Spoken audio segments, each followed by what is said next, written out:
নিয়ে যেহেতু ফেসবুকে কমেন্ট পোস্ট করার মাধ্যমে কটাক্ষ করেছে, সে অবশ্যই ক্ষমা চাইতে হবে।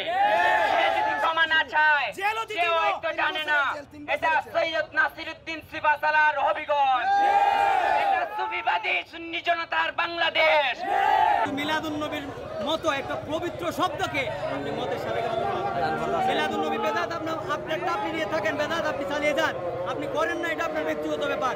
কিন্তু আপনি মিলাদুন নবীর মতো এত পবিত্র শব্দটাকে মদের সাথে আপনি কিভাবে তুলনা করলেন? এর জন্য আমরা মোহাম্মদী হার্ডওয়ার তার দোকান ঘেরাও করেছি। যতক্ষণ না পর্যন্ত সে সরাসরি ক্ষমা না চাইবে, ততক্ষণ পর্যন্ত আমরা রাজপথে অবস্থান করবো।